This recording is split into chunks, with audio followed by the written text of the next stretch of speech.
Bonjour, alors aujourd'hui je vous présente un tarot qui est sorti il y a quelques jours, qui est le tarot des vampires de Charles Harrington. Bon, il est en anglais, hein. Il n'y a pas encore la version française, peut-être dans quelques mois, qui sait. Donc la boîte est très très belle, de très très bonne qualité. Je vous montre, hein. Voilà. L'intérieur est magnifique aussi. Vous avez donc une illustration. Je pense que c'est le 10 de denier. Et puis, alors attendez, j'ai laissé une carte ou c'est le fond? Non, c'est le fond qui est comme ça. Vous allez voir, c'est le dos des cartes en fait. C'est pour ça que je pensais qu'il y avait une carte au fond. Donc voilà, donc une très belle boîte déjà, mais qui est très volumineuse, hein, qui prend beaucoup de place. Je pose ça là. Dedans, vous avez un livre qui est tout aussi magnifique. Voilà, avec du papier glacé, tout en couleur, vous voyez. Vous avez combien de pages? Ouais, un peu plus de 200 pages. Voilà, bon. C'est dommage, c'est en anglais, évidemment. Donc, je vous montre. Là, vous avez le titre. De nouveau, avec... Ça représente une carte, hein. Je sais pas si c'est pas... Enfin, c'est une carte de la série des bâtons. Peut-être le roi de bâtons. Enfin, à voir. Avec une présentation de l'auteur, de l'illustrateur.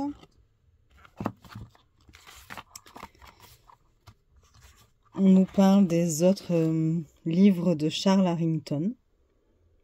Donc, il a fait notamment le Tarot 5, ou Tarot V, je sais plus. Murder of Crows Tarot, Ferenc Pinter Tarot. Et il a fait un oracle, Journey of a Lonely Soul Oracle Cards. Je suis désolée pour ma prononciation et mon accent anglais.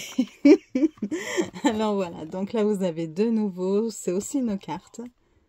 Voilà, qui est représentée ici avec le sommaire, en anglais toujours.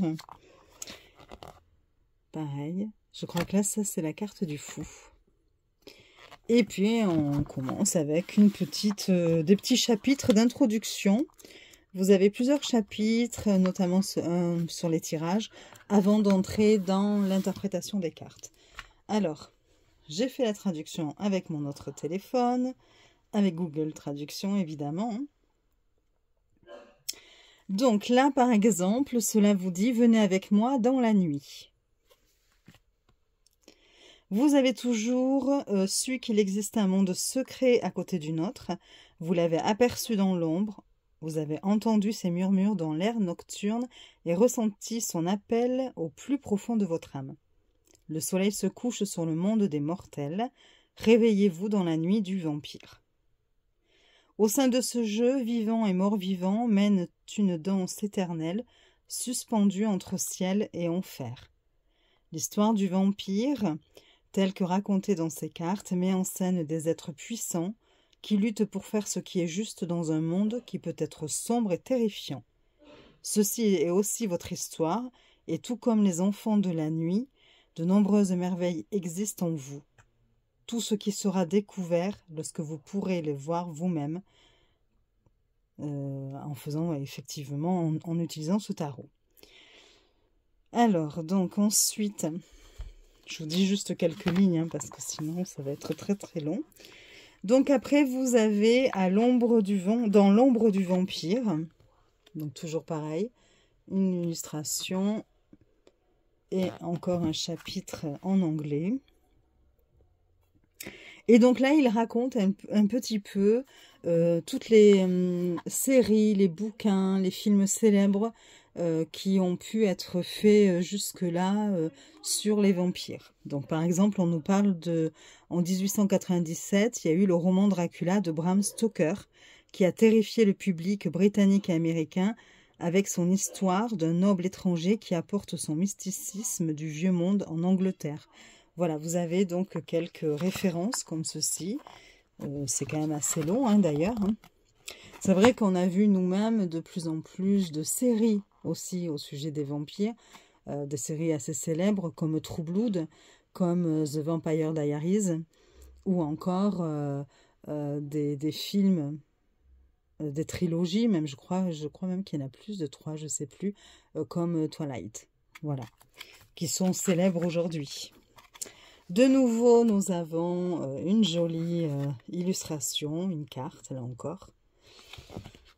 Et puis, on passe à un nouveau chapitre qui nous parle de la brève histoire du tarot. Bon, je ne vous lis pas la traduction parce que on retrouve assez fréquemment dans les jeux, dans les livres qui accompagnent les divers tarots, justement une brève histoire du tarot. Donc voilà. Enfin, on vous dit que c'est un jeu d'ombre. Donc, hop. Je cherche la traduction.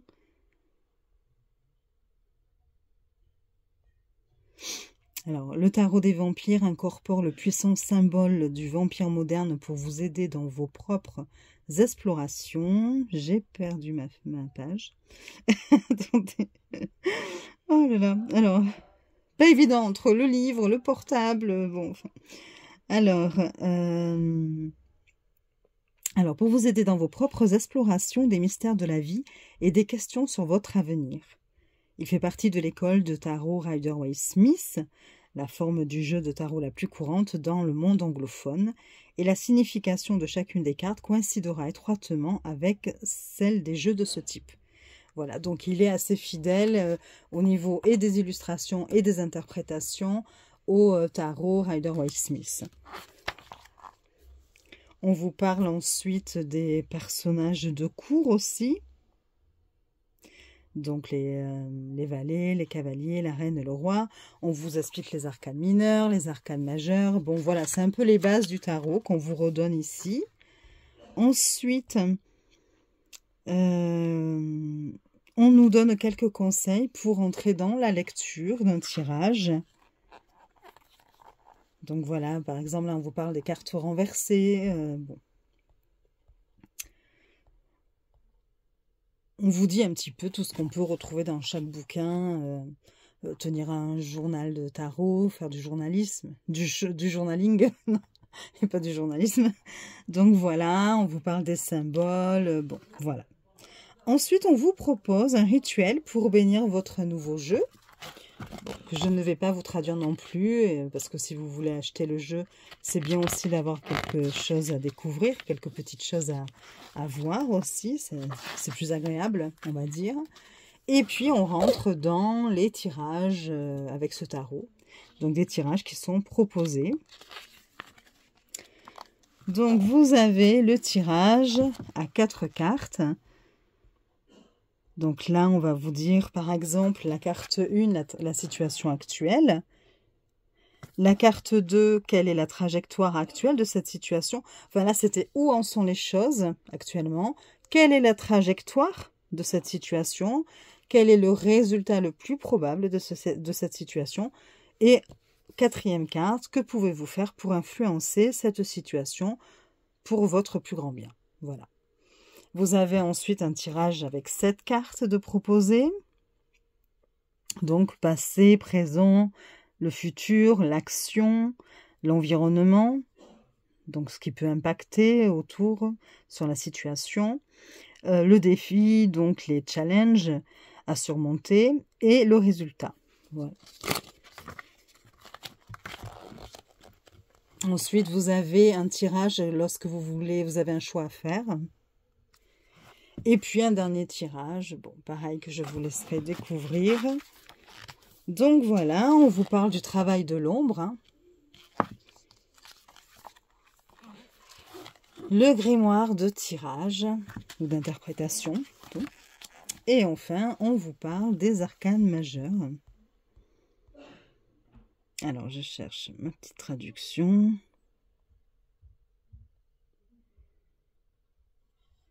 Voilà. Bon, je ne vais pas vous lire, il fait une petite introduction sur les arcanes majeurs en général.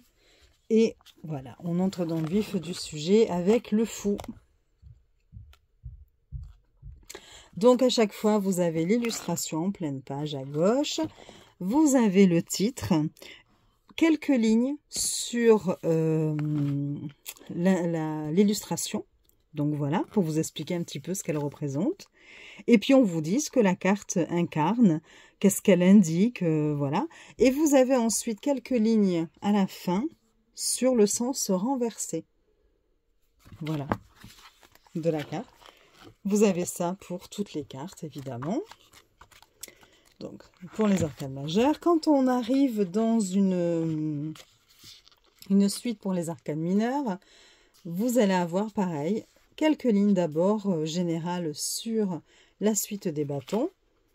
Donc là, vous voyez, c'est les Ankh, je crois qu'on dit, qui représentent ici, je ne suis pas sûre, hein, donc franchement, voilà, qui va représenter ici les bâtons.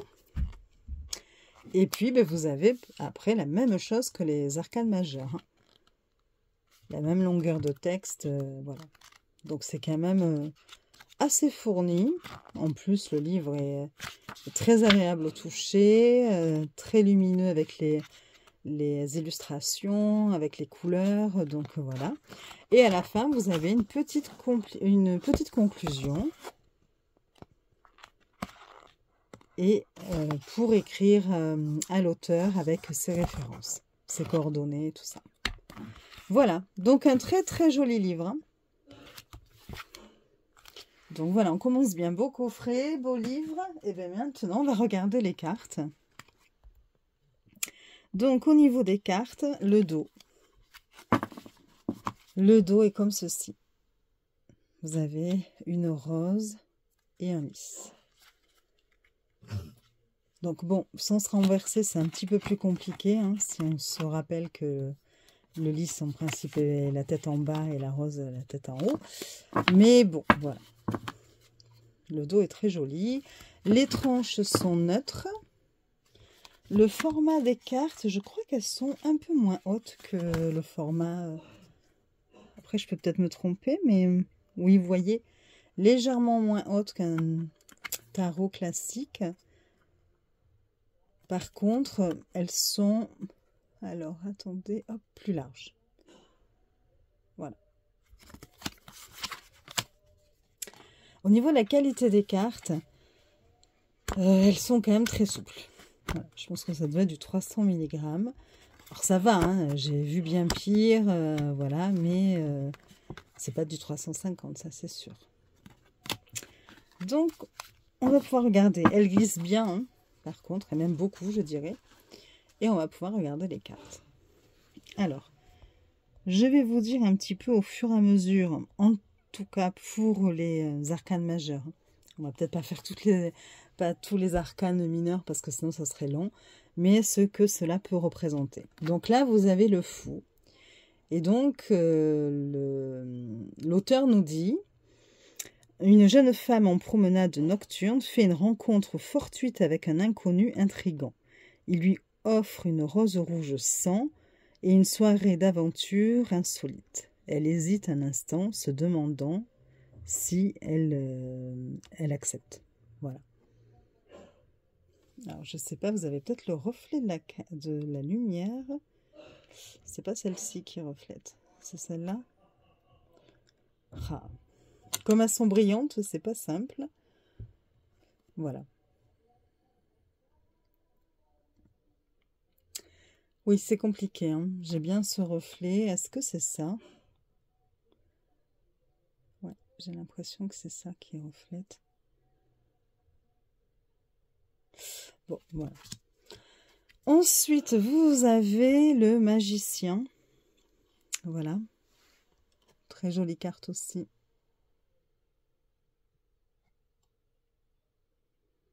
Peut-être que je reste centrée. Alors, le magicien, on vous dit, dans un bureau encombré, un mage vampire exécute soigneusement un rituel. Conformément à sa volonté, un flot de sang jaillit d'une entaille sur son poignet, se tordant dans les airs pour former un léniscate, symbole de l'éternité. Sur sa table de travail se trouvent des outils mystiques avec lesquels il peut contrôler les 4 éléments. Les 4 éléments. Voilà. Les illustrations sont magnifiques. Hein. Là, vous avez la grande prêtresse, vous voyez, qui joue.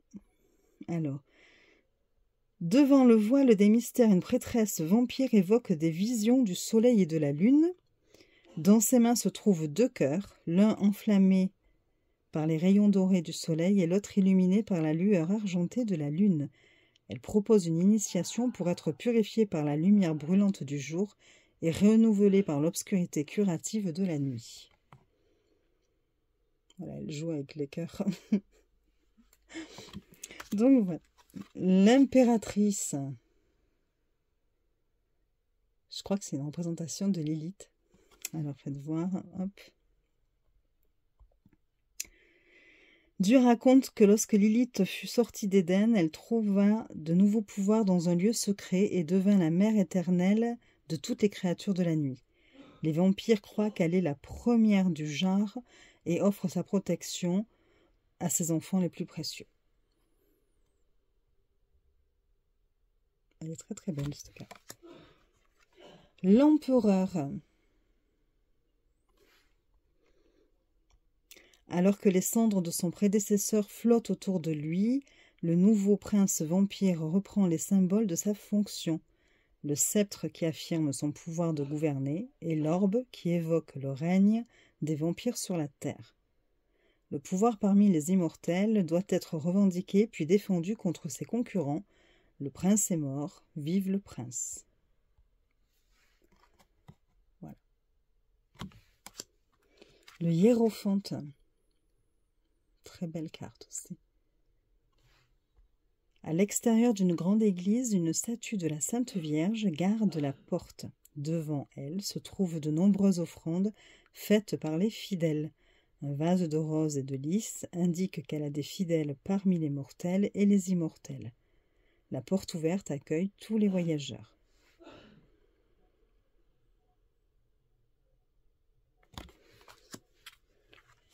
Les amoureux. C'est le couple, enfin c'est ce qu'ils nous disent, qu'on avait vu dans le Fou, vous voyez, et qu'on retrouve ici. Donc, les amoureux, à l'intérieur d'une... je suis en train de vous relire le hiérophante. Alors, les amoureux... Excusez-moi, je le cherche. C'est là.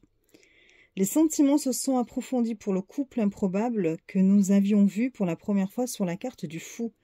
Dans l'ombre du cimetière, la mortelle se pique la main avec les épines d'une rose et offre son sang à son compagnon. Cette fois, c'est lui qui hésite en se demandant s'il doit satisfaire la faim qu'il ressent. Un ange de marbre menaçant étend ses ailes au-dessus de la paire. Au-dessus du duo, quoi. Voilà. Alors, ensuite, vous avez le chariot. Je suis peut-être trop près. Donc, ils disent le char. C'est le chariot. Très très belle carte aussi, avec plein de couleurs. Au milieu des célébrations hédonistes du Mardi Gras, un vampire se prélasse sur un char tiré par des personnages habillés en comédiens et en costume de tragédie. Les foules la couvrent d'applaudissements et elle se délecte de leur adulation, les crocs découverts et les griffes étendues. Voilà. La force. Impressionnante cette carte. Alors attendez, la force. Le plus grand adversaire d'un vampire est l'appel de sa propre personne. Son corps immortel réside dans une bête qui exige qu'il se nourrisse du sang des vivants. Si cette faim ne peut pas être comblée, un monstre se révélera comme un ardent... Non, un vampire se révélera comme un monstre vieillissant et insatiable, couché et tapis dans l'ombre, on va dire. Je suis désolée, la traduction est parfois très approximative. L'ermite. Alors, l'ermite, perché sur une gargouille sombre et solitaire, un vampire écrit dans un journal en cuir. Au-dessus de la ville, isolée de l'agitation, des bruits et de la foule, il a tout le temps qu'il faut pour réfléchir. La roue de fortune. Très jolie aussi. J'espère que vous voyez bien, je ne suis pas trop près des fois. Donc, La roue de fortune, c'est un ancien livre d'histoire qui décrit l'un des cycles les plus primitifs connus de notre monde, celui du prédateur et de sa proie. L'image illustre une vérité qui dérange. La vie tourne et selon des cycles interconnectés, et il existe de plus grands pouvoirs qui supervisent ces cycles. Alors, je vous lis juste la description. À la fin, je vous lirai, si vous voulez, l'interprétation complète que propose le livre pour une carte ou deux. Là, vous avez la justice. Alors, la justice. Dans un donjon secret, un chasseur de vampires mortels entraîne son esprit et son corps pour ses difficiles combats nocturnes contre les morts-vivants. Donc là, pour cette raison, en fait, elle s'entraîne au combat à l'aveugle. Elle doit laisser la sagesse guider son combat. Et ses autres sens, surtout que la vue. Nous avons ensuite le pendu. Les légendes parlent de la capacité des anciens vampires à entrer intentionnellement dans un état d'hibernation. Leur corps se dessèche lorsqu'ils ne se sont pas nourris de sang humain, mais leur esprit et leur âme sont libres de parcourir des routes invisibles où de sombres secrets et des pouvoirs cachés leur seront révélés. Vous avez ensuite la mort.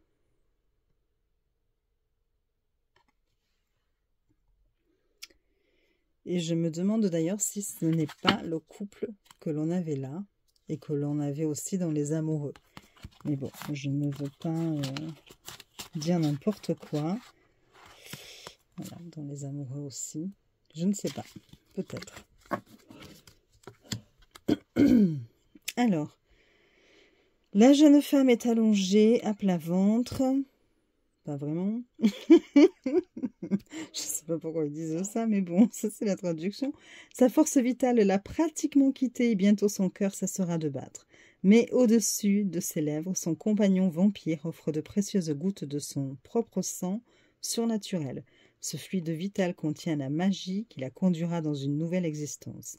La transformation ultime de la mort naît une nouvelle vie. La tempérance. Tous les vampires n'apprécient pas le cycle sans fin de nourriture et de carnage. Celui-ci, donc ce vampire que l'on voit, a étudié les arts ésotériques de l'alchimie. Mélanger l'essence de lys et l'eau pure avec du sang réduit sa faim et son besoin de chasser et de se nourrir. Le diable. Je trouve qu'il y a des cartes qui sont assez dures à regarder. Tout le monde ne va pas aimer. Le jeune couple se retrouve entre les mains d'un puissant et ancien seigneur vampire. Ils boivent avidement et affoleurs.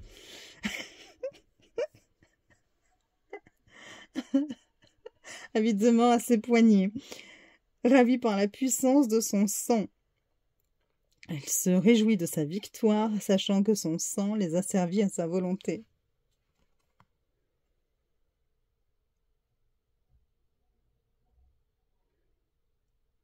Ça se dit, évidemment. Je ne sais même pas, vous voyez. Avide, oui. Bref, ce sera vérifié. C'est pas un mot que j'utilise souvent, de toute façon. Ça doit être pour ça. La tour. Et comme je suis quand même méfiante par rapport parfois aux traductions proposées, mais bon. Alors, la tour, il faut des décennies de planification minutieuse pour qu'un vampire se forge un personnage qui lui permette de se déplacer librement dans la société humaine.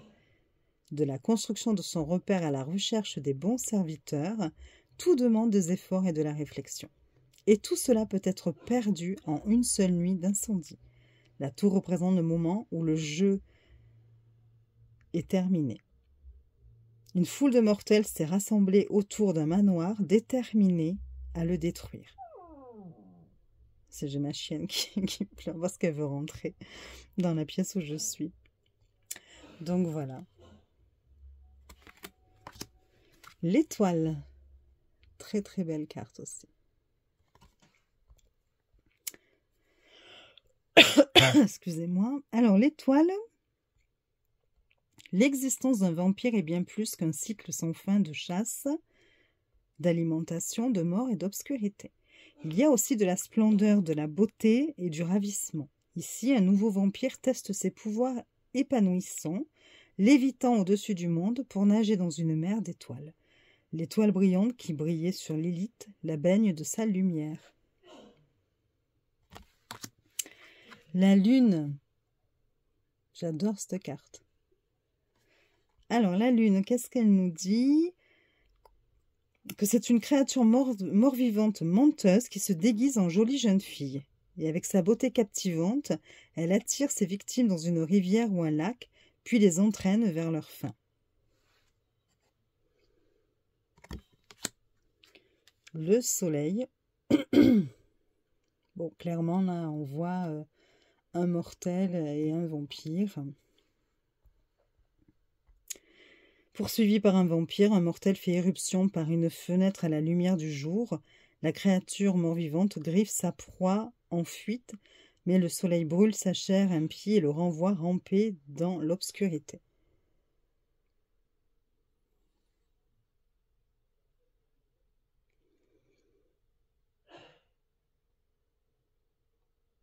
Enfin, je crois que c'est lui. Je ne sais pas lequel des deux est le mortel et le... Le jugement. Les rôles ont changé et le couple, avec l'aide improbable du chasseur, renverse le seigneur des ténèbres. Autrefois créature douce, naïve et peu sûre d'elle, le nouveau vampire se relève et plonge un pieu dans le cœur de son oppresseur. Avec un cri, il est réduit en cendres.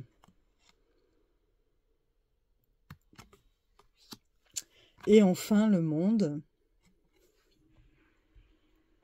Au-dessus des rues de la ville, la jeune vampire dont nous avons suivi le voyage se réjouit de sa nouvelle vie. Dans ses mains se trouve le lys de la mortalité et la rose des immortels. Elle n'a pas besoin de choisir entre les deux. Elle a conservé la lumière de son humanité et elle est devenue la protectrice de sa ville, embrassant les dons et les pouvoirs de sa nouvelle forme. Elle a enduré beaucoup de choses pour arriver à cet endroit, transformée et joyeuse, pleinement vivante et consciente. Donc c'est celle que nous avions vue là, qui était mortelle à ce moment-là, et qui maintenant est immortelle. Voilà pour les arcanes majeures. Je suis désolée pour parfois les traductions, les hésitations, voilà, dans la lecture. Et nous passons maintenant à la série des bâtons. Et donc, comme je vous le disais précédemment, les bâtons sont associés donc à l'élément feu et elles sont représentées ici par, alors attendez, comment ils disent ça, par des ankhs, je ne sais pas comment on le dit, je suis désolée, l'ancien symbole égyptien de la vie. Voilà, vous voyez ça. Donc là, vous avez l'as de bâton. On voit toute la vitalité, là, comme si son sang se mettait à chauffer et à circuler dans tout son corps. Je ne vous lis plus les descriptions, sinon ce serait très très long, mais c'est très intéressant. À chaque fois, vous voyez, là, il a comme des ailes magiques, avec 2 bâtons, 2 ankhs. Ça lui confère un pouvoir pour survoler le monde. Là, nous avons le 3 de bâton.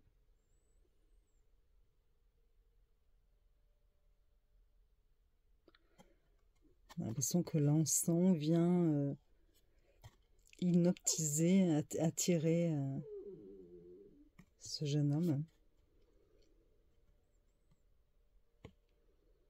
Et là, on a quand même le bateau qui peut rappeler la notion de voyage avec le 3 de bâton. Un bateau égyptien. Voilà. Le 4 de bâton. En pleine célébration. Le 5 de bâton pour le conflit. Le 6 de bâton pour la victoire.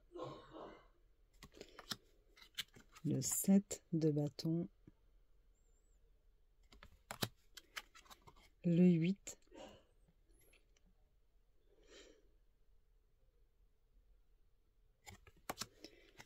Le 9. Donc là, on voit une mortelle hein, qui s'est enfermée pour se défendre. On a le crucifix ici, enfin la croix.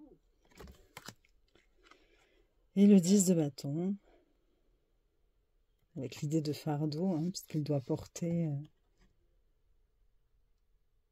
un homme, je pense. Le valet de bâton, avec l'idée de curiosité, d'apprentissage avec le livre. Le cavalier de bâton, la reine de bâton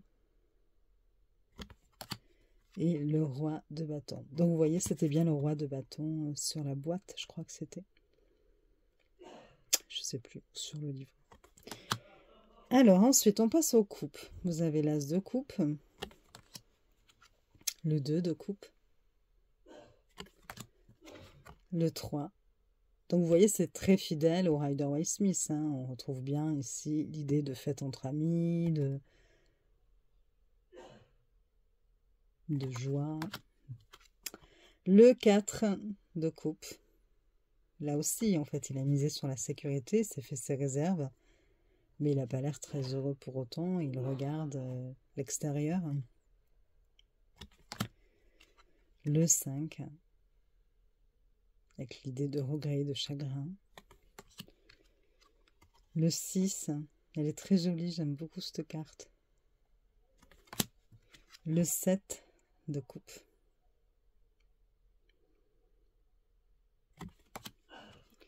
Le 8. Le 9, le 10, le valet, le cavalier, la reine et le roi. Les épées, vous avez l'as d'épée, le 2, le 3, le 4, le 5, 6, 7. Alors, bizarrement, je vais vous dire, la seule carte que je n'aime pas dans ce jeu, c'est celle-ci. Je n'aime pas l'illustration. Je ne sais pas pourquoi. Je trouve que du coup, limite, on pourrait penser qu'elle vient d'un autre jeu. Parce que, enfin, je sais pas, enfin... Pourtant, oui, c'est vrai qu'on retrouve certains effets et tout, donc ça devrait pas faire ça. Mais, ouais, je sais pas. Elle me dérange, je ne l'aime pas. Voilà, dans le jeu, je trouve que toutes les illustrations, je les trouve très belles. Et celle-ci, je ne l'aime pas. Voilà. Mais... ce n'est que personnel, ce n'est que mon avis. Le 8 d'épée. Le 9, hein. Alors, celle-là, elle est effrayante. Et le 10 d'épée. Ensuite, vous avez le valet. Le cavalier. La reine. C'est la reine d'épée. Donc, c'est la reine d'épée qui est sur la boîte, je crois. Et le roi.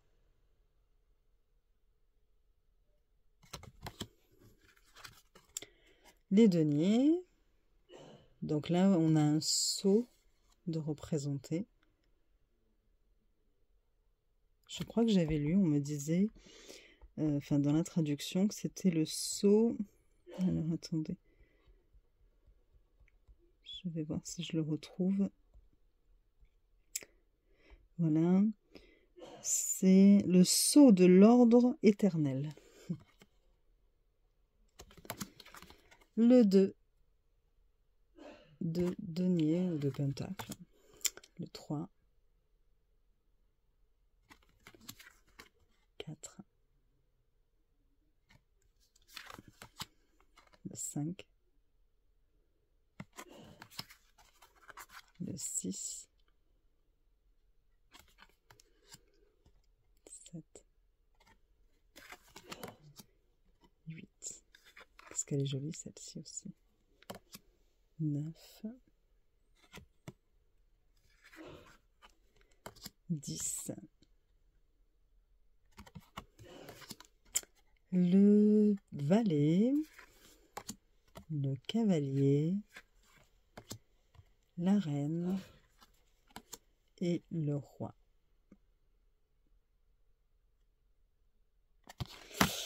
Voilà pour les cartes. Voilà. Enfin, je les trouve. Le dos est très très joli, hein, aussi. Je vous dis, elle glisse très très bien. Et puis, les illustrations sont magnifiques. J'ai ma chienne qui gratte à la porte. Alors, je vais vous lire. On va essayer de lire une carte, histoire de vous montrer ce que cela dit.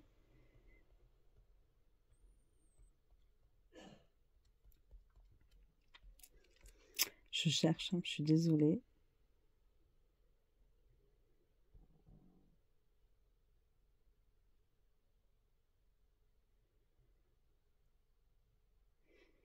Alors, pourquoi pas le fou?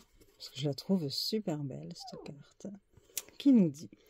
Donc, on a vu que c'était une jeune femme qui était en promenade nocturne, qui fait la rencontre avec un inconnu intrigant. Il lui offre une rose rouge et elle hésite un instant en se demandant si elle va accepter ou pas, voilà, d'avoir une aventure avec cette personne-là. Et on nous dit que le fou, c'est la carte de l'innocence, de la naïveté, qui permet d'envisager des choix qu'une âme plus sage fuirait. Dans le mythe, c'est le jeune insensé et inexpérimenté qui commence le voyage du héros lorsqu'il accepte un appel à l'aventure. En fait, l'arc des arcanes majeures a longtemps été appelé le voyage du fou. Cette carte indique le début d'une exploration transformatrice. Elle nous demande de dire avec enthousiasme oui à la vie et à toutes ses possibilités inconnues et à toutes ses capacités. Cela nous rappelle que nous avons beaucoup à apprendre sur le monde et que pour en savoir plus, il faut rechercher une expérience directe. Le fou recommande d'accepter donc une diversion de notre plan. Écoutez votre instinct et soyez ouverts aux options inattendues. C'est une carte de bon augure pour tous ceux qui ressentent le besoin de changer les choses. Surtout, amusez-vous. Le fou a tendance à voyager léger. Il agit maintenant lorsque le moment est venu, plutôt que de faire ses valises et de se préparer à des obstacles imprévus. Renverser la carte met en garde contre les bêtises et les risques malsains. Ce qui semble un peu amusant est probablement de l'insouciance. Inversé, le fou vous dit que vous devriez ignorer cette diversion alléchante et à la place agir avec prudence. Choisissez la sécurité et la certitude. Voilà, donc c'était pour vous montrer un petit peu ce que disait le livre pour l'interprétation complète d'une carte. Vous avez la même chose pour les arcanes mineurs, hein, comme je vous disais. Il y a aussi tout un texte d'interprétation. Ce ne sont pas que des mots-clés après lorsque l'on passe aux arcanes mineurs. Voilà, mais écoutez, j'espère que cette présentation vous aura plu. Je sais qu'elle est un peu longue. Ça y est, c'est maintenant que je vais bafouiller. Je vous souhaite une bonne journée. Si la vidéo vous a plu, vous pouvez mettre un petit like, ça fait toujours plaisir. Un petit commentaire, je vous répondrai. Et puis vous abonner, évidemment, si vous souhaitez voir d'autres vidéos et recevoir la notification, en tout cas. Voilà, je vous fais des bisous.